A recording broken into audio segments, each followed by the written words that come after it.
Good evening, I'm Steve Hensley. Senator Rand Paul says he'll be introducing a new bill that could be an alternative to calls for free college tuition. Jim Stratman sat down with the senator to discuss his new tax deduction proposal for higher education. You know, education has become so expensive over the last couple of decades. Over the last decade, the price of college has doubled. That's a problem that lawmakers have been debating on Capitol Hill. But how to go about fixing it is a larger discussion. The problem with free is there's no guarantee that you'll work. Senator Rand Paul is offering his take on how to approach affordable higher education in a new bill he's proposing called the Tax-Free Education Act. If it's a tax deduction, you don't get it unless you work. You have to actually earn a salary in order to take a deduction. The way I look at college is it's a work expense. Most people go to college because they thought it would be necessary to get a job, and it often is. So I think that it ought to be tax deductible. The senator tells me he believes that this act will help Americans be able to handle some of the cost of higher education, while also keeping colleges, technical schools, and universities from having to cut costs. If the government gives more money to colleges, it just simply causes the price of college to go up. In this case, we're not giving you the money. You're getting to deduct the money at a later date, but you still owe your $100,000 to college. And you still might say, you know, I'd rather borrow $50,000 because I've got to pay it back, even though it's deductible. I'll make my decision to shop around schools and look for the better price. But if yours is just free, if they say you can go to Harvard or UK or anywhere else you want to go, it's free. You're not going to shop on price. Why would you care what the price is if it's completely free? Senator Paul says he expects to introduce the bill early next week. Reporting in Lexington, Jim Stratman, WKYT. We reached out to officials from the Pritchard Committee in Lexington and the Kentucky Council on Post-Secondary Education for reaction to this new bill. Both said they do not want to comment until after the bill is proposed and they have a chance to read the legislation. A Western Kentucky man pleaded guilty to producing child pornography 7 years ago after a pardon by former Governor Matt Bevin. Court documents say 27-year-old Dayton Jones recorded a group of men taking turns using a sex toy on an underage boy. The release also said the boy passed out after drinking too much alcohol, and that was when the assault began. Jones used Snapchat to distribute the video. Former Governor Matt Bevin pardoned Jones in 2019. A plea deal calls for Jones to be sentenced to 10 years in prison. A Kentucky woman is accused of threatening a Georgia judge. Police in Georgia say that 42-year-old Erin Northup from Louisville is accused of leaving a threatening voicemail for Judge Brian Amaro. Judge Amaro recently dismissed a lawsuit that sought to review absentee ballots from the 2020 election to see if any were fraudulent. Northup is waiting to be taken to Georgia to face charges of terroristic threatening. The University of Kentucky has announced changes following the death of a student. The university is now suspending some Greek life activities. This suspension for new members is indefinite as administrators meet with fraternity and sorority life student leaders to speak with them about changes the university is looking to implement. Officials say these are just first steps, but they believe they are important ones in communicating obligations to students and their responsibilities to each other and the community. We've been meeting with chapter representatives. I think there's a general understanding of, and I hope support for what we're doing, and an understanding that what we're trying to do is in the best interest of our students. Tonight, students are leading another vigil to honor 18-year-old Lofton Hazelwood's memory. That starts at 6 tonight at the Newman Center on campus.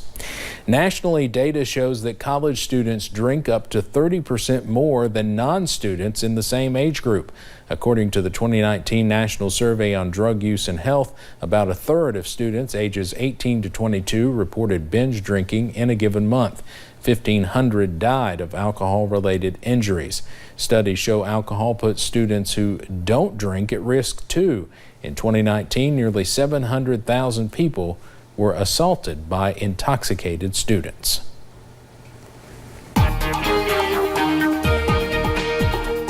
Watching a cold front work through the mountains this afternoon and evening, bringing some at times strong thunderstorms to the mountains. Let's actually take you out to our camera at Buffalo Mountain here in Perry County. You see in the distance one of those storms getting going across parts of the region. Now let's go to Pinpoint Doppler, show you what we're talking about. There's that line of storms essentially from about Prestonsburg through Hazard, back through Hayden, all the way down to Williamsburg and even south of that. watching several storms, some of which are on the strong side. I would say 30 to 40 mile per hour winds possible in some of these storms. From Big Creek on over to Hayden is a storm we're watching pretty closely now. Some brief heavy rain with that. Another storm about to move into downtown Hazard. Further off to the south and west, Williamsburg over toward Barberville, seeing a rather heavy thunderstorm right now. None of this is severe at this moment, but we do remain under the severe weather risk, the 1 out of 5 marginal risk for tonight. Behind this, we're in good shape. Once we get this front on out of here, we're going to dry out as we head into tonight. But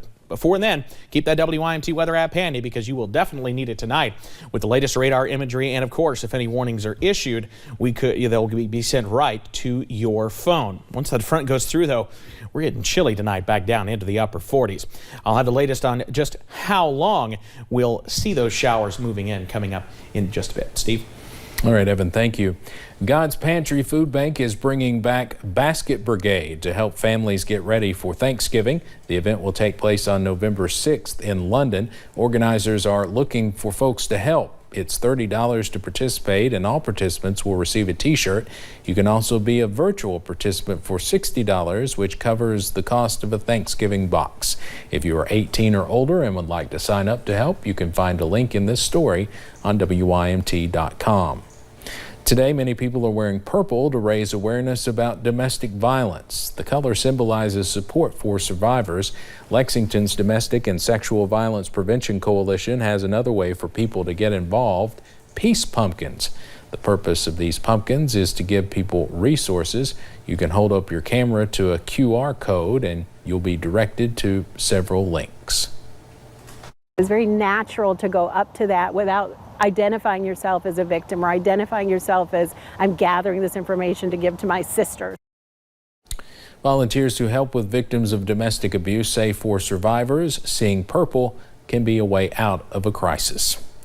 Workforce participation is the percentage of working age people who are actively looking for a job or have a job. Kentucky currently ranks 48th in the nation in this category, but the officials at the Kentucky Chamber of Commerce have programs in place to help. WYMT's Zach Hawk spoke with leaders at the chamber to learn more. In 2019, a Kentucky employer noticed something different. The student tours from the school down the road were no longer coming to the factory. That kind of spurred the Bus to Business program, and we started it by doing a one-day field trip event in 2019. 1,200 students took 30 in-person field trips to employers in 24 counties. But then the pandemic hit, and the program moved online. Officials said it turned out to be a good thing. We have seen a much wider success with the virtual aspect of this. We reached over 40,000 students last year, and that number is only growing this year. Chamber officials emphasize critical industries as key to improving workforce participation. Did you know about this job in construction? Did you know we have a thriving distilling industry in Kentucky? Did you know that equine is a really good career pathway if you love horses? The cornerstone of the Bus to Business program is Workforce Wednesdays, where employers from every industry coach students. Really hone in on what critical skills and jobs there are in Kentucky that students can kind of learn about how they can attain those jobs. This year, the program added online contests for the first time to spark interest with an even younger audience. Zach Hawk, WYMT, Mountain News.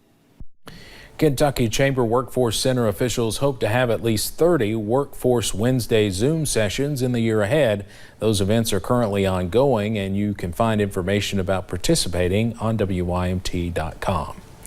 Masks are no longer required for all students and staff at one South Central Kentucky school district. Casey County Superintendent Barry Lee decided to drop their local mask mandate. The superintendent says he believes most in the community support this move and says attendance has been higher this week than all year. Parents are weighing in on the superintendent's decision, and most of them seem pleased. In my opinion, I like it. It's hard to keep a child that age in a mask. The way I look at it, we take a chance every day we walk out our front door. I still see a lot of kids coming in and out of the school in masks. So I don't know if that's for class or if that's parents or what, but I am just as happy to be rid of them. School leaders say while masks are optional, those choosing to wear them will be supported and encouraged. A CDC panel of experts will make their recommendations on whether to approve booster doses for Moderna and Johnson & Johnson COVID-19 vaccines. The panel will also vote on whether any approved vaccine can be used as a booster, no matter which shot the patient got first. CDC Director Dr. Rochelle Walensky will have the final word. Coming up on Mountain News at 5:30, some veterans finally got to take their honor flight to Washington, D.C. after the pandemic canceled it for 2 years in a row. And our pattern looks to stay unsettled for much of the next week or so. I'll have the latest details straight ahead.